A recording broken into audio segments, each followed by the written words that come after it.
Come on,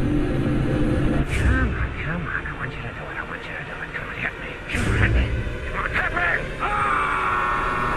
Hit me.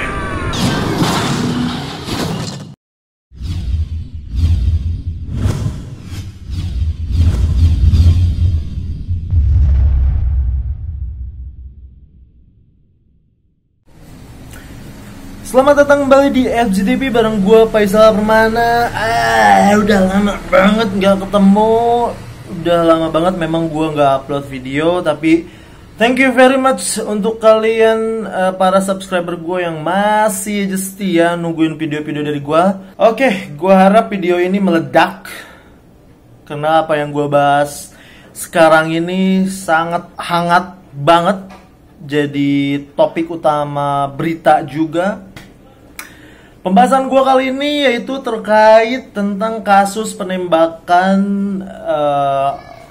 suatu ormas di Tol Cikampek yang menewaskan 6 orang dan dilakukan oleh aparat keamanan. Di sini gue nggak akan ngebahas detail tentang gimana kasus ini terjadi, namun gue akan menganalogikannya ke kasus lain yang mungkin bakal kalian lebih pahami gitu. Karena agak sensitif juga untuk membahas satu ormas yang banyak banget masanya dan aparat yang bener-bener banyak juga masanya. Oke. Di awal video gue ada liatin cuplikan dari film The Dark Knight. Di scene-nya Joker sempoyongan dan bilang hit me. Dan di situ Batman lagi naik motor, tiba-tiba menjatuhkan motornya, bukan malah menabrak si Jokernya. Kenapa gue tampilin cuplikan tersebut? Karena cuplikan tersebut sangat menggambarkan kondisi ketika kasus ini terjadi gitu. Alasan aparat menembak ormas-ormas itu apa? Dan ormas ini kenapa gitu. Dan kayak gue bilang tadi, gue mau menganalogikannya ke kasus lain. Gue akan menganalogikan kasus ini menjadi Batman versus Joker, bukan aparat versus ormas gitu. Pertanyaannya, dalam film tersebut kenapa Joker nggak langsung dihabisi, nggak langsung dibunuh? Padahal kesempatan Batman membunuh Joker itu sangat terbuka lebar gitu. Alasannya melainkan moralitas Batman yang memang mempunyai konsep filosofi deontologi. Apa itu konsep filosofi deontologi? Konsep filosofi deontologi adalah sebuah pandangan bahwa baik atau buruknya suatu perbuatan tidak berdasarkan konsekuensinya, namun berdasarkan tindakan itu sendiri. Gue tahu kalian pasti bingung menerjemahkan pengertian deontologi ini secara harfiah. Gampangnya, Batman berpikir bahwa membunuh itu adalah hal yang tidak baik. Maka dari itu dia konsisten dengan moralitas yang dia pegang. Kalau membunuh itu bukanlah cara yang benar. Walaupun orangnya jahat, walaupun Joker itu adalah penjahat gila, dia tidak berhak membunuh Joker. Walaupun banyak sekali potensi akibat Joker tidak dibunuh. Potensi apa yang bakal terjadi? Yaitu potensi Joker akan membunuh lebih banyak orang ketika dia hidup. Batman bukan nggak sadar kalau Joker ini punya potensi untuk membunuh lebih banyak orang, tapi dia sudah menerapkan konsep deontologi ke dalam moralnya, bahwa membunuh itu tidak benar, bahwa membunuh itu bukan jalan keluar. Makanya dia konsisten hanya untuk menghukumnya saja, dengan cara membawa dia ke pihak yang berwenang dengan hukuman yang memang berdasarkan hukum yang berlaku atau hukum yang ada di negara itu gitu. Lawan dari konsep filosofi deontologi adalah konsep filosofi utilitarian yang memiliki pengertian sebuah perbuatan yang baik akan memiliki dampak yang baik juga. Konsep filosofi ini tidak melihat baik atau buruk suatu perbuatan, melainkan sangat memperhatikan konsekuensi atau dampak yang terjadi selanjutnya. Di konsep ini kita analogikan Batman dan Joker lagi.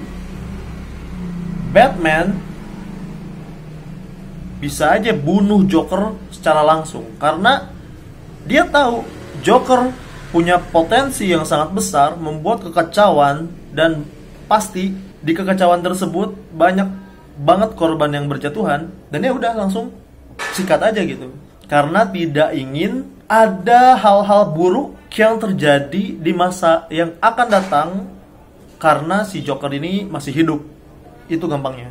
Konsep utilitarian dan konsep deontologi ini sangat dekat banget sama kita, sangat dekat banget sama pola pikir kita sebagai seorang manusia.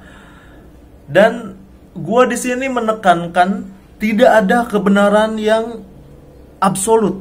Artinya mau deontologi ataupun utilitarian, kedua-duanya adalah suatu hal yang masih sangat kontroversial gitu. Kita tidak bisa menjudge orang yang punya konsep filosofi deontologi itu benar. Kita tidak bisa menjudge konsep utilitarian itu salah, karena tidak ada kebenaran yang absolut. Substansi dari video ini, gue ingin kalian berpikir secara objektif. Gue ingin membuka paradigma baru, karena kasus yang terjadi ini sangat besar kemungkinan memicu konflik saudara gitu. Kenapa gue membuat pernyataan demikian? Karena yang dilibatkan itu adalah suatu organisasi yang punya banyak massa gitu.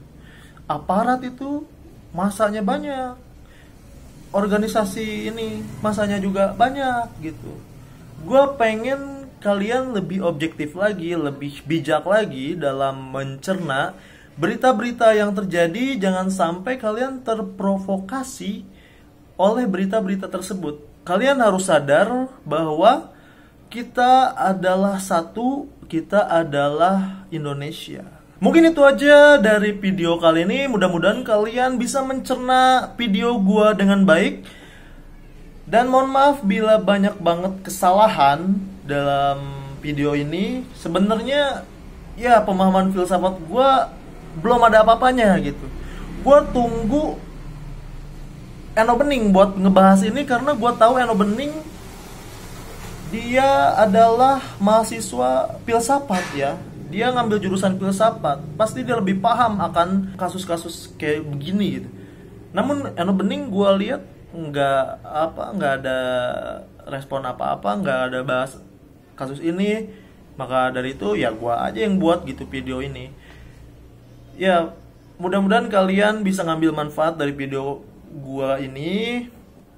Mudah-mudahan kalian juga orang baik yang bisa ngambil kesimpulan yang baik juga. Ya mohon maaf atas keterbatasan gua dalam menyampaikan materi.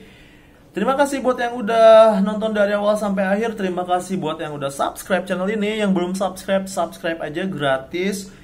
Gue terbuka untuk berdiskusi, maka dari itu maksimalkan fungsi kolom komentar. Komentar sebanyak-banyaknya, gue pasti baca, gue pasti jawab komentar kalian. Sampai jumpa di video-video selanjutnya. Gue Faisal Permana pamit dan wassalam.